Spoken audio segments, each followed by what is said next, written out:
Just ahead of the Delhi elections, the Prime Minister has hit out at both the Congress Party and the Aam Aadmi Party. In his reply to the motion of thanks in Parliament in the Lok Sabha, the Prime Minister targeted Rahul Gandhi and used the phrase urban Naxals. He also brought up the quote-unquote Sheesh Mahal and spoke about, not in a not-so-veiled reference, Arvind Kejriwal and politicians who he said prefer jacuzzis and photo sessions with the poor. Examining the political writing on the wall just before the national capital Delhi votes, I'm Barkha Dutt. You're with the Mojo Story. On the program today, we'll be decoding the big political messages from the Prime Minister's reply to the motion of thanks in the Lok Sabha. Remember, the President's address, made, of course, customarily on behalf of the government, entered the arena of electoral politics as well as party politics when Sonia Gandhi used the phrase poor thing for President Murmu and Rahul Gandhi used the phrase boring for the speech. The Prime Minister today responded to those comments. Some MPs have also moved a privilege motion against Sonia Gandhi. The Prime Minister made a slew of attacks targeting the opposition, including accusing them of not respecting the constitution and not being loyal to the Indian state. The phrase urban Naxals came up more than once, and the Prime Minister targeted the Gandhi family for what he has alleged is the mocking of President Murmu, who's of course not just the president, but also a prominent female Adivasi leader. That's her background. How do we read the comments made by the Prime Minister? How is politics shaping up? Let's introduce our guests on the program today. We have Abjijit Iyer Mitra with us. He's of course a senior fellow at the IPCS as well as a political analyst. Seeing you after a long time, Abjijit. Welcome back to the program.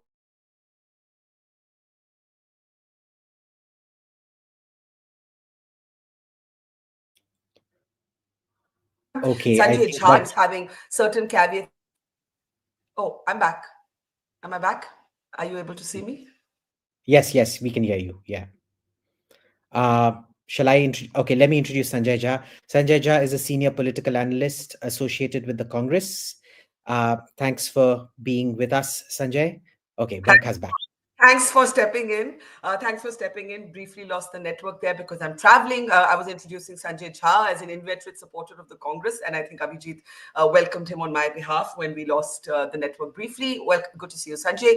Also joining us is Sugata Srinivasraju, who's of course an author and a veteran journalist and a columnist. Welcome, Sugata. And also joining us is Madhavan, Narayanan, senior journalist and columnist. Good to see all of you. Let's get straight to it. We'll be playing out some clips there of the Prime Minister.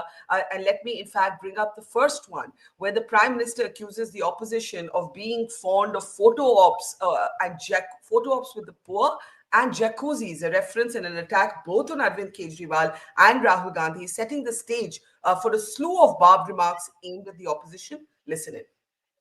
जो लोग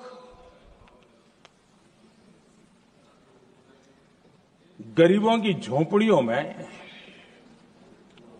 photo session कराकर अपना मनोरंजन करते रहते हैं, उन्हें संसद में गरीबों की बात बोरिंग ही लगेगी।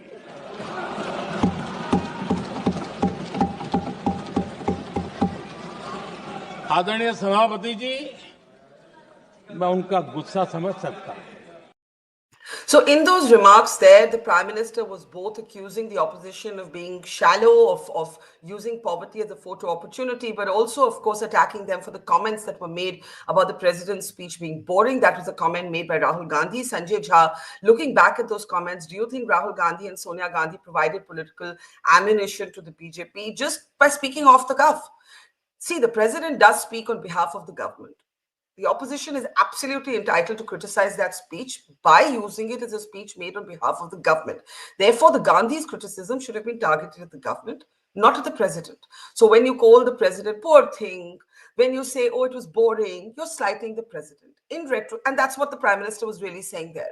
What did you make of the Prime Minister's speech, and do you believe the Gandhis used their words carelessly? Barkha, honestly, I think we need to accept it. I think this is a very eminent panel. Abhijit and I may disagree on issues, but I do feel that India's political conversation or public discourse is frankly becoming a little laughable.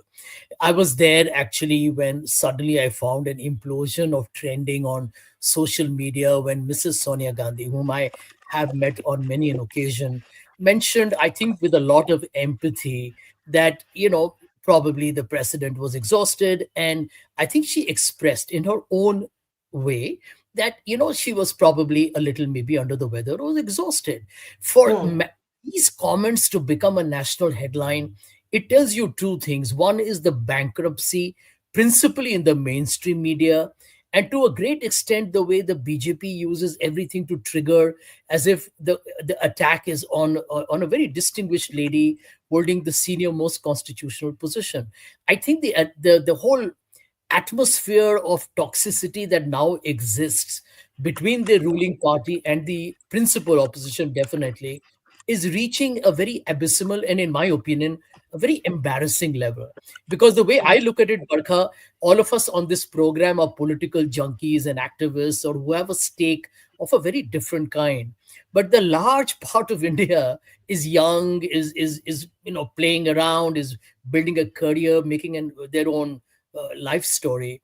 And for them to hear these things grab the center stage when the country is battling, in my opinion, some very serious, formidable headwinds, I think makes a mockery of the political discourse. So I don't want to make any further comment on that. The Prime Minister has also repeated that. It basically tells you that there is a lot of what I call as a bankruptcy in our intellectual, shall we say, Can, metabolism can, can, can I ask that you has before I happened. open it up? Can I ask you before I open it up? And of course, the Prime Minister made several other comments. He spoke about tax. He spoke about, what is nationalism. He spoke about the budget, and we'll get to all of those one by one. But just on this issue, Sanjay, unfortunately, politics is ruthless, right? And politics is, to a large measure, about rhetorical banter, barbs and smarmy comments, witticisms, and so on. I don't even think the BJP necessarily believes that Sonia Gandhi was out to mock President Murmu. But a Mhm. fumble is a stumble, and your opponent will take advantage. It's just the root, it's just real politic, is it not? Well, but Barkha, I think you answered that yourself, right? When you said that it's a ruthless world, which means that this is a Yeah. world where anything can be amplified by anyone to create a huge hullabaloo. As you rightly mentioned, even the BJP is not convinced about what it's doing, but it believes in the susceptibility of the impressionable minds who can be influenced by social media. I'll give you one classic example. The most powerful man in the world, when you had this unfortunate tragedy in Washington, where an American Airlines, crashed to a helicopter and many people died. Guess what his response was? He has got a powerful position. He can create a narrative. He blamed it on DEI. Now, you can always say that that there is a woke culture that has created this other kind of a counter narrative. But these are ridiculous, absurd, absolutely preposterous comments that are getting traction. And I think we should not give that traction, frankly. Okay, it's just interesting that you bring up Donald Trump's example, because that's my exact point, that we live in an age of Trump, Abhijit, and it is less important, and unfortunately, it is sometimes less important what the facts are, and it is more important how they are perceived. And if you live in that kind of social media saturated world, you don't talk off script, or you be like Trump and you talk off script and you don't give a damn. What you can't do is do something in between, whereas you kind of talk off the cuff and then you're Yeah. startled when it comes back to bite you. That is, I think, the mistake the Gandhis made. I don't think anybody really believes, of all of us, that Sonia Gandhi was out there to slight President Yeah. Murmu. It's just that she handed that, she opened the door a bit and the BJP stormed in. So, Barkha, I've said this for a long time. Rahul Gandhi is actually a walking, talking advertisement for every teleprompter company. Nobody really needs a teleprompter more than he Hmm. does. It's really quite sad because this isn't the first time the Gandhis have handed something like this on a platter to the BJP. Do you remember Alu Sona, Alu Sona?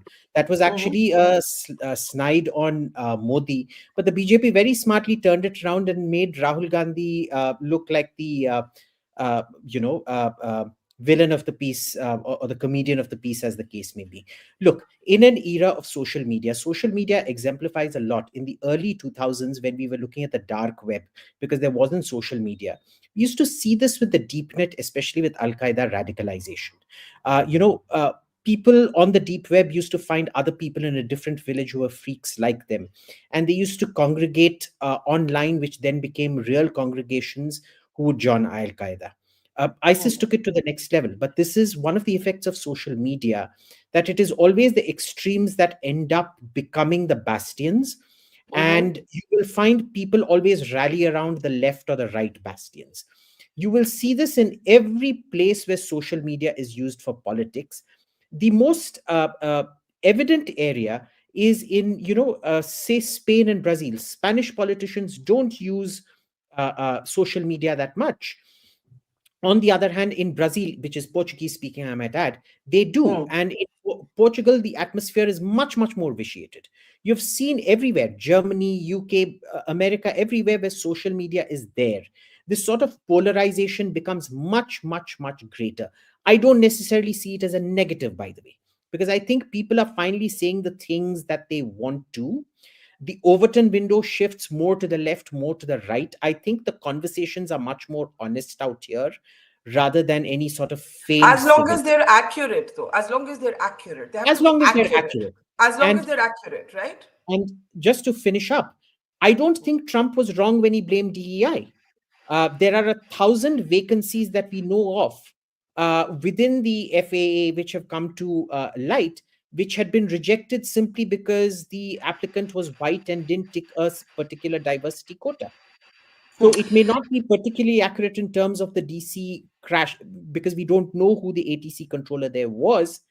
But generally, it's fairly accurate about the shortage of ATC operators in America right now. Right. I've been following that story quite closely, and there's a whole debate there. Was it Trump and Musk who forced the people in leadership positions in aviation out right before this crash happened?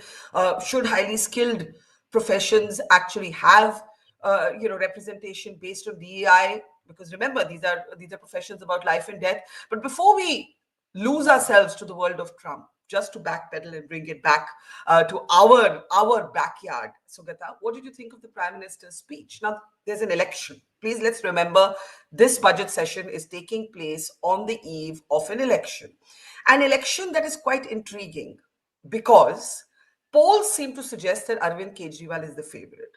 Arvind Kejriwal is sounding more shrill than he has ever sounded before, in my opinion. He's talking about things like mass genocide.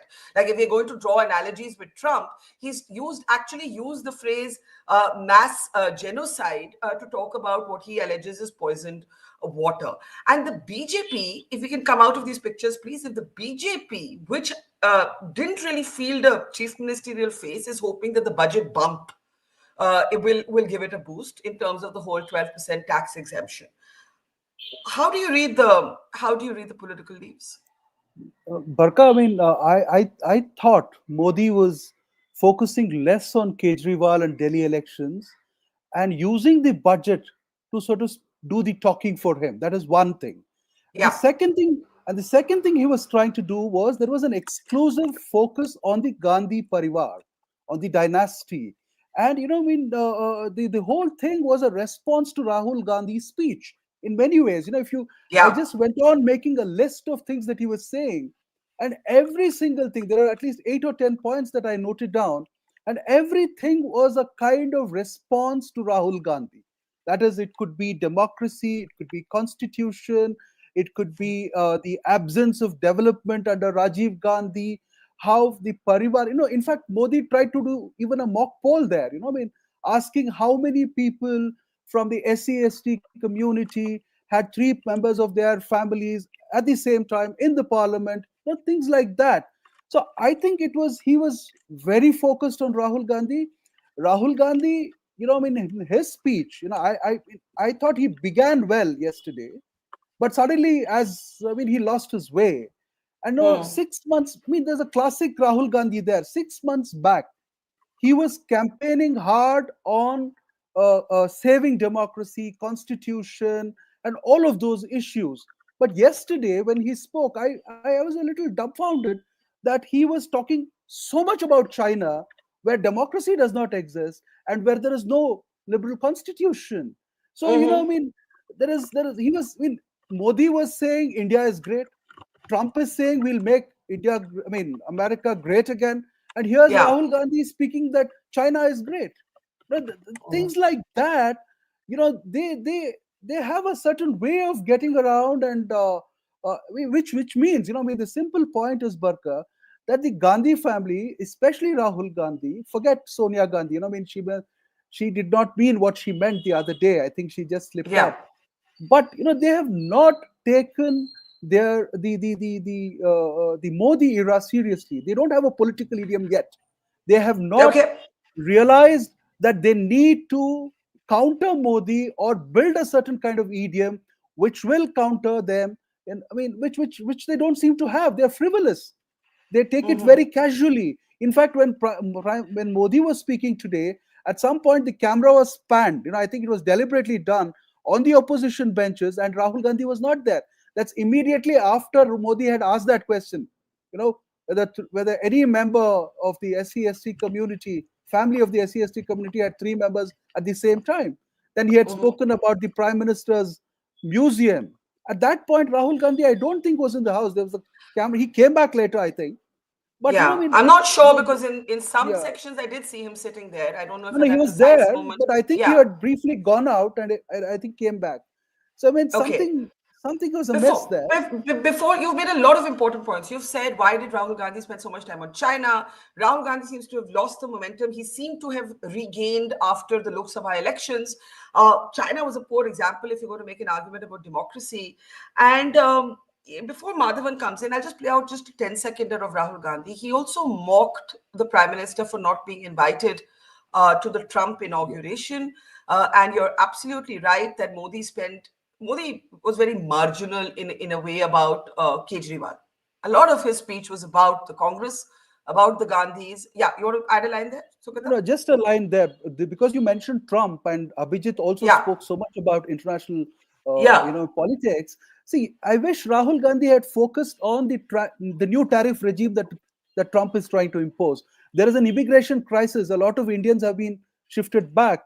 Instead, he went on and on about China, pontificating on production versus consumption. yeah, It was yeah. like a seminar, talk which had no political insight or political idiom embedded in it. Okay, you've raised a couple of very important points. I just want to play out what Rahul Gandhi said. I mean, you're absolutely right that he said a lot about China, but the bit we're just playing out is how he's mocking the Prime Minister for not being called to the Trump inauguration. And Modi is going, now we know, in February. So it was a bit of a dated comment, but take a look. When we talk to the United States, we would not send our foreign minister to invite our prime minister to his coronation. We would not send him 3 or 4 times, please invite our prime minister. Because if we had a production system and if we were working on these technologies, the American president would come here and invite the prime minister. Madhavan, let's bring you in. Before that, Sanjay Jha had a brief 30-second interjection. Sanjay, I'll let you have that and then go to Madhavan. Sanjay? I can't hear Sanjay. A very quick rejoinder to what I think Sugata said. I don't agree with him at all, and I'll tell you 2 points. Number one, on the Constitution, Rahul Gandhi on the floor of the Parliament repeated for every Indian citizen to hear that the RSS, the ideological gurus of the BJP, Mohan Bhagwat went on record to say that India's independence did not happen on August 15th, 1947. It happened at the time of the Ram Temple consecration ceremony. I think that's a significant statement that I'm sure it is echoing across households, that the BJP and the RSS had a very different concept of India's constitutional independence. That I think is a very powerful, loaded statement that he made. So I don't think he was any different from what he campaigned earlier vis-a-vis what he said. Point number two, on China, I think we should not lose the subtext of that entire argument. That on China, he was on dot for simple reason, and I'll tell you why. Because I follow economic trends very closely. China remains. There was, you remember, Barkha, you and I used to talk during the time of Dr. Manmohan Singh as Prime Minister. During that time, there were a slew of books in all the libraries and the bookstores about the China versus India story. What's the growth rate after 2014 since Mr. Modi became Prime Minister? China is today sitting on a 20, nearly 19 to 20 trillion economy, Sugata. India is not even reaching 4 trillion as of today.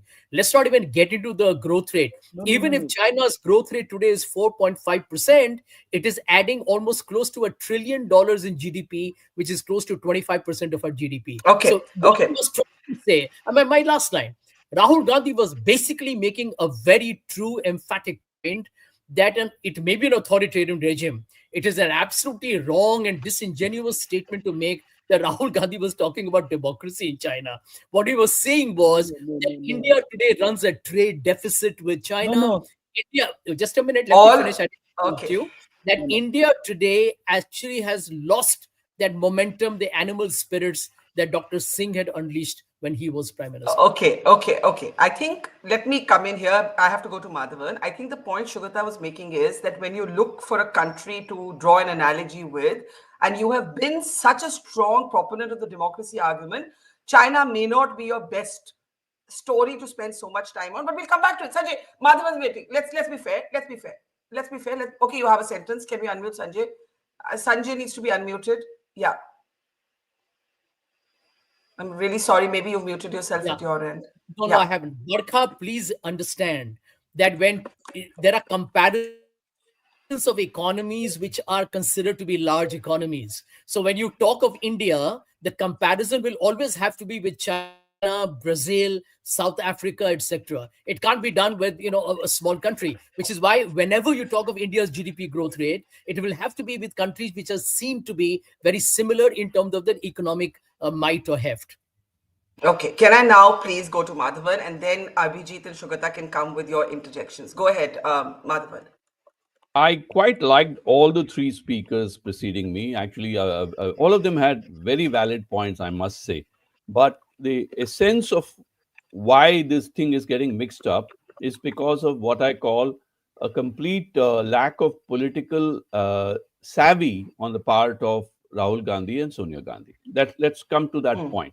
Whether it is talking about, there is a fine line dividing honesty and naivety, and Rahul Yeah. Gandhi and Sonia seem to be politically naive in a context that is dramatically different from the one they grew up in and they nurtured.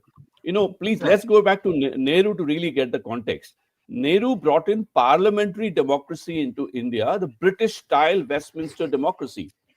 What Modi has done, as I've said before in your show, he has presidentialized the parliamentary consciousness and taken it back to what I call Sanatanic conservative nationalism. Now, there has been a backsliding of democracy worldwide, and Abhijit was right in its own way that Trump is acting like a monarch, and not just a European monarch, but like an African monarch. So, But he's this, elected fair and square. He's yeah, elected fair and square. which is why the world is going through a phase where substantial nations are going through social situations where there is an elected autocracy, because I call, from a political science point of view, something called the citizen subject dichotomy. A lot of the mass, what we call it, are subjects, are happy to be subjects rather than citizens who are unaware, which is why I laughed at two words that occurred during the conversation today. One is your mention of witticism. I see absolutely no witticism these days from any of the parties, whether it's Kejriwal or Rahul or Modi. There is a certain bitterness in the communication throughout, so that old parliamentary charm is lost, and the Yeah. BJP and its incredible propaganda machine has successfully engineered a culture in which any dissent is portrayed as anti-national, or any criticism of the government is seen as a act of rebellion. As Yeah. so they use I think a that's lot a of the fair I think that's a fair a point. lot, I a think lot of the words they a lot of the words they use belong not in a modern parliamentary democracy. They treat the state as sacred. In a modern parliamentary democracy, nothing is sacred. So No, the when state, they I disagree slightly there. I think no government is sacred, but the Indian state has always been sacred. These are two different no no things. No government, no no government should be sacred. No government, in my no, opinion. But the let me state is a elaborate. sacred, the compact between the citizen and the state is a sacred relationship. In principle, but in practice, if you look at it, the CPM used to describe the Indian state as semi-feudal, whereas the right wing, RSS, used to describe the parliamentary democracy as some kind of a Western thing. So they want, they who are the people they adore and revere. That gives you an idea.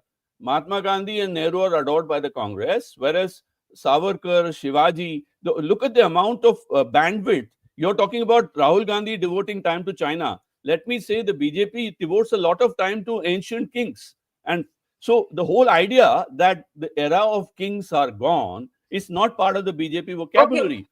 Okay, So, you raised but this. one last point. What they Okay. have done successfully is to, now this is the most important thing I want to say, that they've altered the zeitgeist. That's the word I want to use. They've altered the zeitgeist where there is a Tamil saying that in the kingdom of nude people, the man who is fully clothed is a mad person.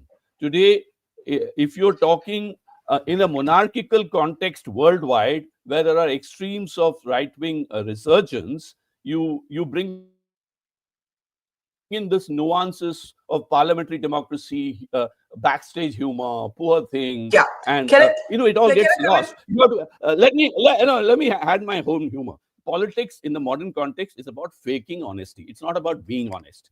And Okay. Rahul Gandhi is very Now poor let at it. now let me speak. The world does change in a way that we don't always like or relate to, right? I think the biggest example is in media. I mean, I can turn around and say, "Oh, I've been a journalist for 30 years. Why is my media age defined by influencers?" I can either lament or whine or complain nonstop and be just left behind, or I can hunker down and say, "You know what? I won't give up my values, but I need to adapt." As I think Sugata said, you find your idiom. You look for your idiom, you work hard to build an idiom, and in a changing world, you look for how you can still communicate. You can't stop the changing of the world. So you're correct in saying that the BJP has changed the political rule book, but till somebody else comes and changes or writes a new rule book, this is how it is. Now you raise an important question, Madhavan. The phrase urban Naxals. It used to be a TV channel phrase. I think Arun Jaitley used it first. Today, the Prime Minister used it. And he used it once again to target the Gandhis. Let's play that out and come right back to the panel. Take a look. और वो भाजपा के नहीं थे, वो जनसंघ के नहीं थे. हम संविधान को जीते हैं, इसलिए इस सोच से आगे बढ़ते हैं.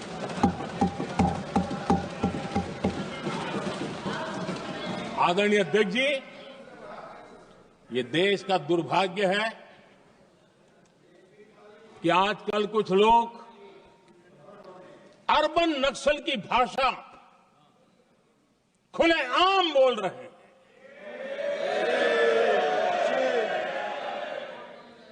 और अर्बन नक्सल जिन बातों को बोलते हैं, इंडियन स्टेट के सामने मोर्चा लेना,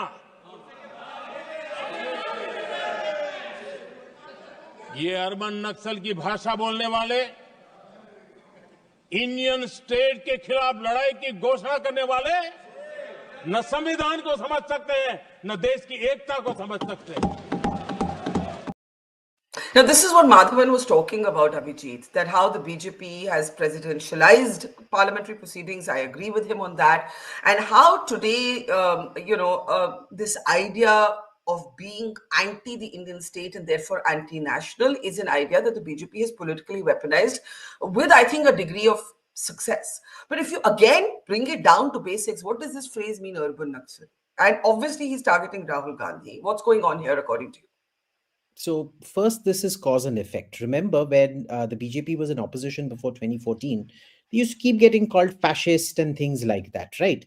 They've come up with their own version, the right-wing version of fascist, to hurl back at the Congress. That said, the urban Naxal word, I don't agree with anti-national, but urban Naxal is a very, very accurate term. This comes from the writings of Mao Zedong when they were in exile in Gansu province during the, Mao Zedong sat out the entire war. It was the Chiang Kai-shek and the nationalists that fought the Japanese. He came up with this very curious idea, which is to say the communists should float through society like a fish through water, and they should exacerbate the contradictions of purpose, as he calls it in his little red book, which is what? You provoke the government into, you keep attacking the government physically and provoke them into becoming more and more and more oppressive till it becomes a self-fulfilling prophecy. Now, part of the Naxal ideology, which was inspired a lot by Mao Zedong himself in India, was to do just that. If you remember, when the entire thing started off under Siddhartha Shankar Ray in Bengal, the whole point was to make the government extremely brutal. Siddhartha Shankar Ray fell into that trap and became extremely brutal. And that was the entire Naxal playbook. Now, when you say urban Naxal, it is exactly that. You take it to the point, you take it to breaking point, be it the farmers' protest, be it the Kudangulam protest. To be fair to Modi, he didn't do what, and I preferred P. Chidambaram's solution to the Kudangulam protest, which was to beat up that good 11,000, and I will call them anti-nationals, and put sedition cases on them. Very good. I salute P. Chidambaram for doing that.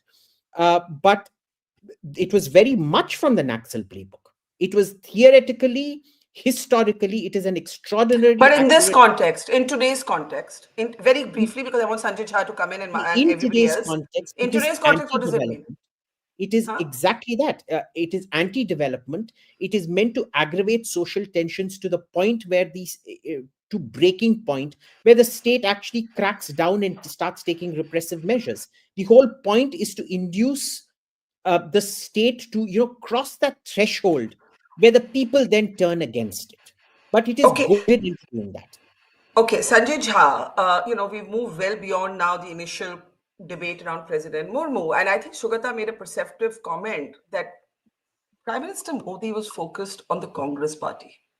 I think Kejriwal was very incidental for him, in a way, right? How do you see this use of the phrase urban Naxal? He didn't take Rahul Gandhi's name as Rahul Gandhi, but clearly he referred to when Rahul Gandhi recently spoke of the Indian state being captured by the RSS. I think that was what the reference was to. Again, I will say, was the use of words unfortunate. Rahul Gandhi, as leader of the opposition, could say the Modi government has co-opted institutions of democracy, and that would have been a legitimate point of debate.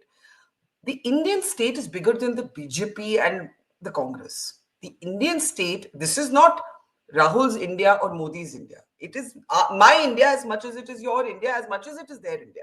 Because the Indian state transcends these political fault lines, which is why I believe that too was a fumble politically.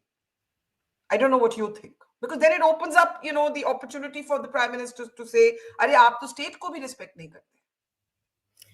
Barkha, just think about what we are talking this evening.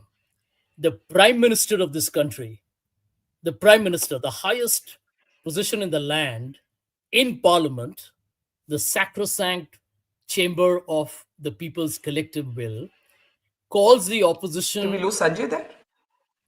Calls the opposition as urban Naxal. And none of us know what did he really mean. So can you imagine that today a statement or a branding of the opposition is being done using terms that once upon a time I thought was being used by BJP's trollers on social media.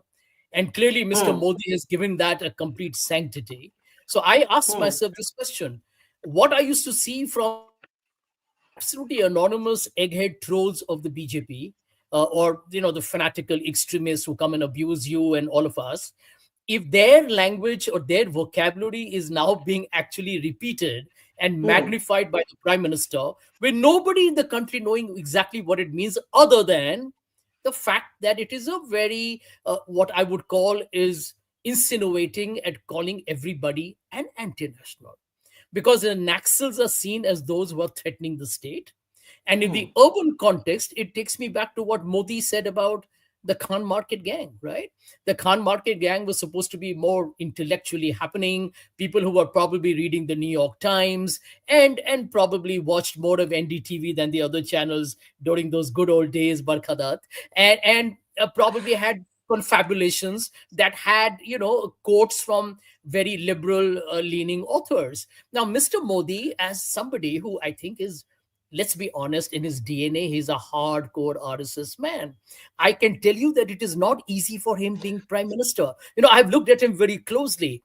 It is not easy being Modi because he's an RSS man who has to come and bow his head before Mahatma Gandhi's statue. He has to, kind of bow his head before the constitution, which Rahul Gandhi, I think, had a very interesting sardonic dig on. It's a struggle for him. So it's very easy today for Mr. Modi to use the parliament and make everyone who criticizes him as urban exile. Now, my takeaway is anyone who is left of center, I'm not talking about far left, I'm talking about left of center, someone who probably believes that you should spend more on subsidies and fight for the poor, and most importantly, who's pro-minorities, people who are actually dissenting against the government and who are actually challenging his authoritarian regime are seen as apostates. Okay, I think we've had two very differing perspectives of the phrase urban Naxals from Sanjay and Abjijit, and we must now go to Sugata and Madhavan. Madhavan and then Sugata. Madhavan, go ahead. Yeah, Madhavan, briefly. I agree with what Abjijit said, primarily because of what Sanjay Jha elaborated. Let me be very specific on this. Protests against the nuclear energy plants is not of Chinese origin at all. Many, Europe has had a very strong environmental movement. The US has had it. And the liberal wokeism, you may criticize wokeism, even I find it sometimes overdone, but really overdone. But the fact is that there is a lot of democracy in India with views coming from California and Europe and Scandinavia. Now, everything is being painted with a single broad brush term called urban Naxal. And we and the media have to, it's also becoming something strange that the media is no longer acting as the arbiter for fact checking and contexting. Everything is being made into a tutu meme. So all that sticks are catchy phrases, urban Naxals. Indira Gandhi was described as a fascist by Arun Shourie once. So fascism is not a new term to India. But liberalism of various kinds, environmentalism, a classic parliamentary democracy in which people are accountable to the legislature, leaders are accountable to the legislature and not just the judiciary, is now being discounted or questioned or assumed not to exist. Now, all this being painted, so any form of dissent is being given the same color as urban Naxals, and many of the people have probably not even heard of Masetu. But all I will say, and I'll take this back to the point Sugata made and bring in Sugata. You see, the world over, there is a pushback against old elites, right? We are seeing this. This is a global, if one could identify a global pattern, there is a pushback. The world over, the media is in disarray because, you're being challenged both by technology and tribalism. Let's look at what's happening. Now, for politicians to ride this wave, Sugata, you need a language. You don't want to become imitative versions of what you say you oppose, but what is your language? What is your idiom? I think that is the real question, right? Which is not emerging in the counter-Modi politics. Right. So, Barkha, I'm very glad you brought this up, this idiom thing again. See, in 1919, when Annie Besant was running the Congress party and Gandhi was taking over, Gandhi built a new political idiom. And you will be surprised if you read the archival material of speeches and essays that Annie Besant wrote, the phrases and the terms that she used against Mahatma Gandhi, whom we call Mahatma Gandhi today, were exactly what we use against Modi. Right? And then what was the language that Jaiprakash Narayan used against Nehru, his fellow socialist, fascist? It's on record. I'm not trying to concoct anything. What was the language that Jaiprakash Narayan used against Indira Gandhi? Similarly, you see this all through, modern history. See, influences have always been there. When Indira Gandhi was running this country, there were only 5 newspapers to manage and one state-run television channel. But now it's the whole thing is reversed. So Rahul Gandhi cannot be casual. See, for example, yesterday, he said Modi was not invited to the coronation of coronation is not the word. So Sonia Gandhi said, poor lady. Then similarly, he said, we have to fight the Indian state. So he does not know his apples from his oranges. So if you are there in the Modi era, and Modi will have you for breakfast. See, this urban Naxal term was used in thin air, and it was just thrust there. But you're fitting into the whole thing because you're actually giving him the opportunity to legitimize that phraseology that was used against you in a fictional manner. And when you talk about electoral roles yesterday, that's again, you see, it's the simple rule that Barkha, you have run news channels and you run a fantastic website. What is the simple thing that you tell your reporters? You say, if you want to make a statement, get me evidence. So yesterday, what was he saying? He was saying that Himachal size ka electorate has been included in Maharashtra. See, you can't sound like he may be right. I am not trying to say that he is wrong. He has every right to demand that these things be put on the table. But when you talk, you have to be so careful that you should not sound like a conspiracy theorist. You can't be a MAGA fellow talking like that fellow, saying that, oh, yeah, pura, everything was stolen. You have I think that's language, which is very, very important. I completely agree with you. This casualness, the cavalier sort of use of words, and then say, why does it matter? Why is the media focused on this? Why is Modi focused on this? It doesn't work anymore. I mean, I wish that Parliament was only talking about the quality of air in Delhi. And that's not happening. But then somebody has to come along who can find an effective way to center stage those kind of issues. But everything is about effectiveness. Even in media, as storytellers, there are issues we believe in. But if nobody's going to watch the issues we believe in, what is the point of our belief?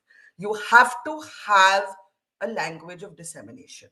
Now, before I take last comments, I think somebody brought this up. What did Modi say about, Sugata, you brought this up, it was almost like a quiz question for the country when he was talking about 3 members of the same family in parliament. This was a interesting, provocative excerpt of the Prime Minister's speech. Let's take a look at it and take last comments.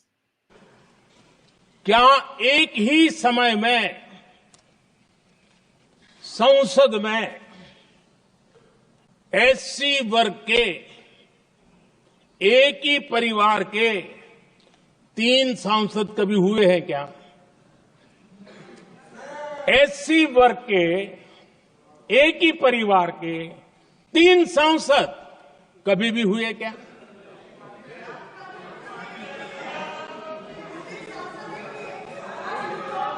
मैं दूसरा सवाल पूछता हूं, कोई मुझे बताए कि एक ही कालखंड में, एक ही समय में संसद में एसटी वर्ग के एक ही परिवार के 3 एमपी हुए हैं क्या?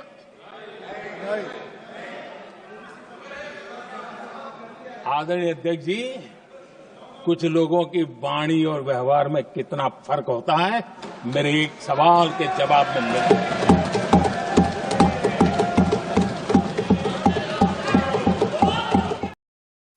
I'll start with you, Madhavan, as we take closing comments. That's, I would say, a very politically, even Sanjay Jha cannot say that that's not a politically legitimate question to raise.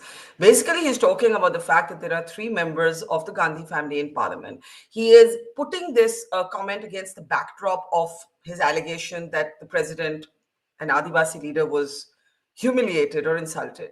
And he's presenting the sort of institutional elitism of one family. I'm not saying this is what I think. I'm saying this is what the Prime Minister is placing before the country, that these are 3 members of the same family, and they didn't give this opportunity to someone from the backward or the downtrodden or the less represented communities.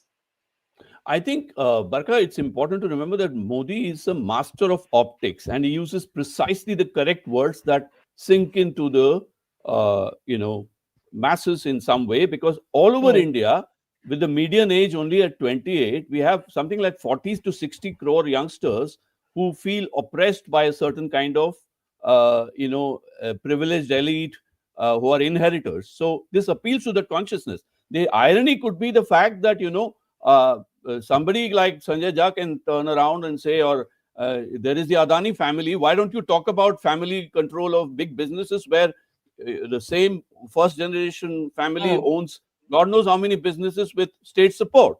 So unfortunately, Modi's narrative works in politics in terms of dynastic criticism of dynasties, but not in business.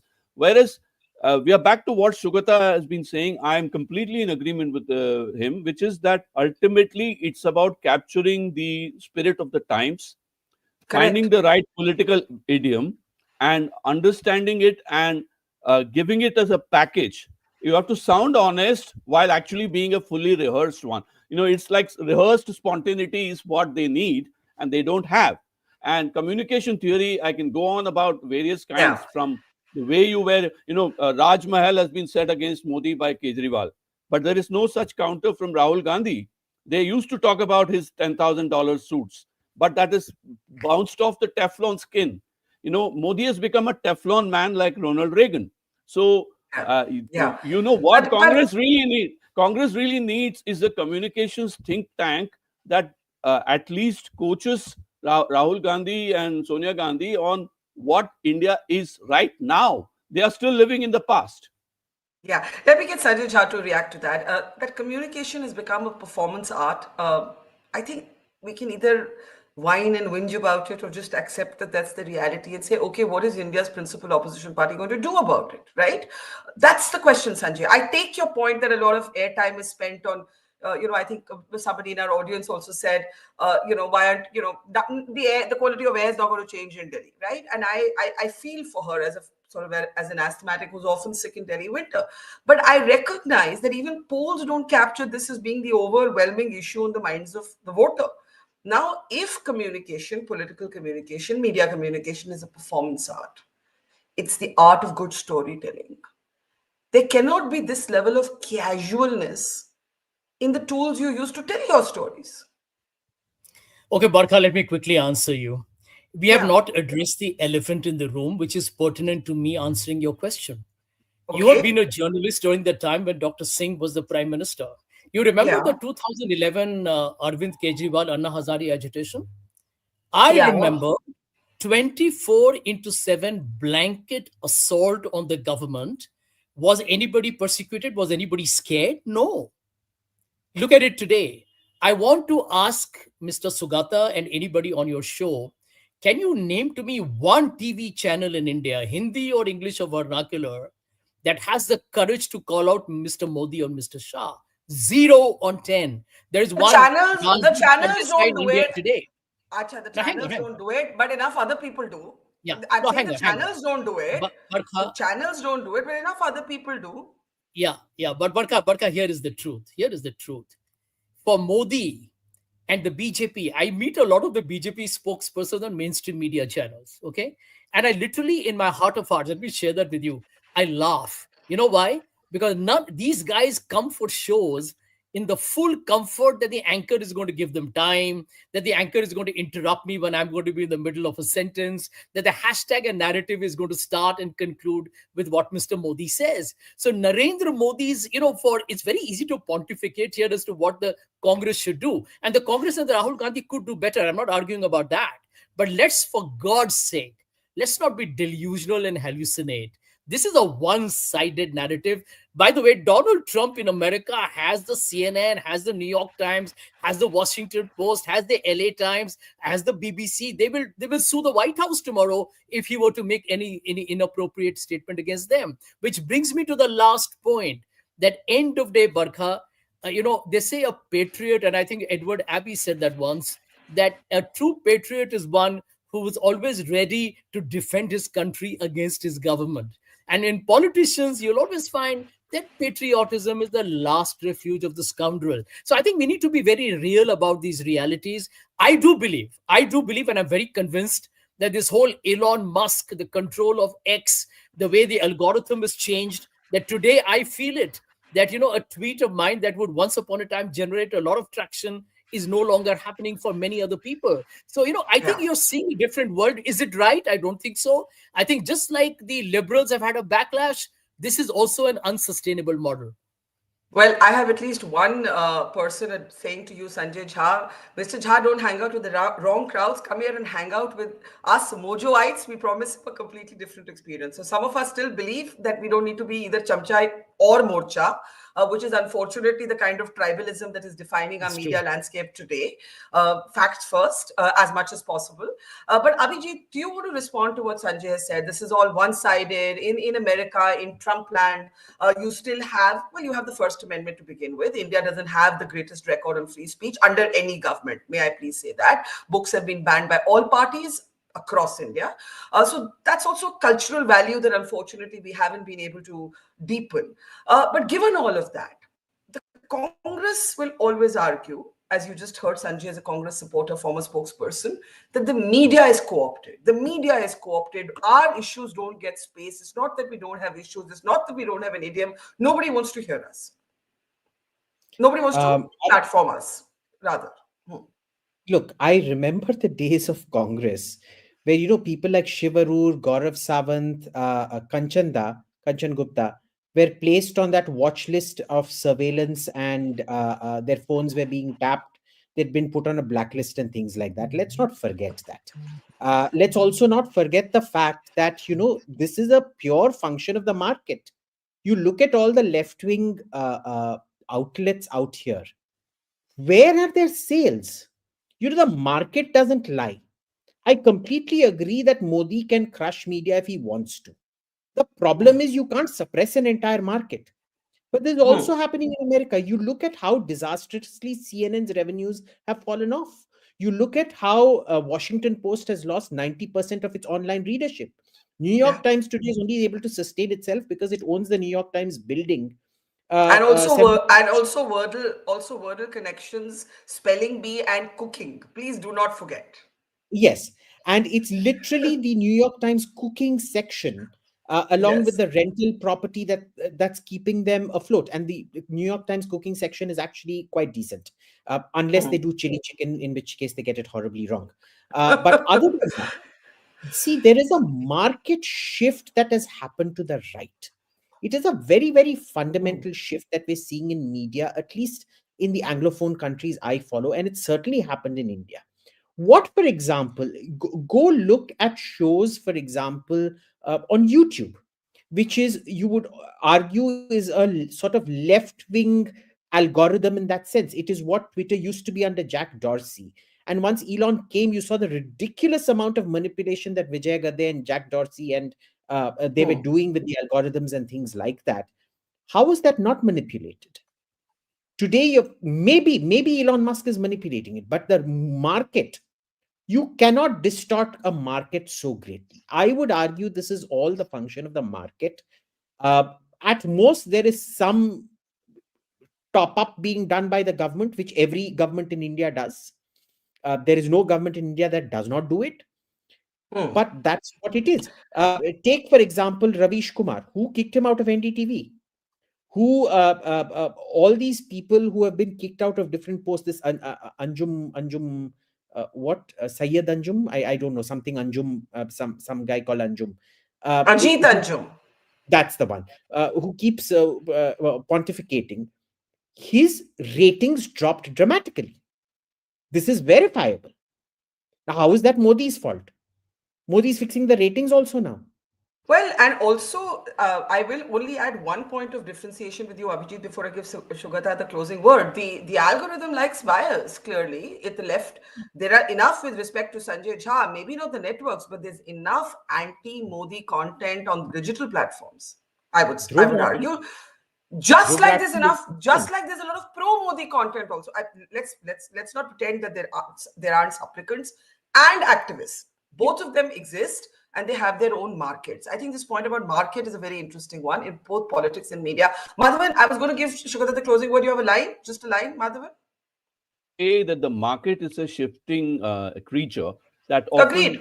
is decided by the interest of the moment. So we've seen elections, let's not forget that Modi is today in power with support from Nitish Kumar and Chandrababu Naidu. The market keeps shifting, and so does the media market. Except that what I'm worried about is this whole middle class notion of fact checking, authenticity, accuracy, and setting the narrative not by bias but by contexting. We are now selling content without context. This is where the media has become a mere stenographic engine, which is where what I'm worried about as a journalist. Okay, so that is where we need to... I think we've picked up a lot of philosophical issues, but I think you're right to say the media, the market shifts. Sugata, politics also shifts. The political marketplace also changes. Nothing is constant. In 2024 June, we thought Modi had been contained. It was the rebuilding of the Congress. 6 months later, after the Congress loses the assembly elections, we're again back to thinking it's the age of, of a dominant Modi. The market constantly shifts. An agile person, an agile communicator doesn't surrender values at the altar of the market, but learns to adapt to a changing market. No, you're absolutely right, Barkha. But one light point, Yeah. I think we should pass a resolution on this panel, unanimous resolution that Sanjay should advise the Congress party, because I think he speaks with such conviction and extraordinary clarity. I give it to him on that. So that's on the lighter note. But coming back to your original question on the politics, Barkha, see, when Modi asked that question, is there anybody from the SC family, 3 members at the same time? Then he said ST, and he asked 3 members. But he stopped at that point. He did not go to the next question, which should logically have been, were there any 3 members from a OBC family at the same time in the parliament? He did not ask that. And there lies the future of the Modi politics, which is Akhilesh Yadav was sitting there. Right. His wife was sitting behind him. And there was a time when Mulayam, Akhilesh, and his wife were together in the parliament. I think we have to check that, but I think I'm certain about that. So, and this again is a response to Rahul Gandhi, because, see, he began his speech yesterday, by saying that this is the alternate vision that I would have presented on behalf of the India bloc. He said it. But was he mandated by the India bloc, which has not met in the last 6 months? In the India bloc, Farooq Abdullah is speaking a certain language. Mamata Banerjee is speaking a certain language. Akhilesh Yadav and Arvind Kejriwal are fighting the election together against the Congress. So where is the India bloc? Modi has spotted that thing. So, and Modi himself is an OBC. So he is not alienating Akhilesh Yadav. So there is something else in the game. So that is the politics which Modi and the BJP diligently read. So we are not, none of us, I don't think anybody in the panel here are liked by the BJP or the Congress. But, I think we have to point out that there is somebody who works very diligently, and there is somebody who does not do their homework. Rahul Gandhi is casual, unprepared, and does not even think through what he says. That is the problem.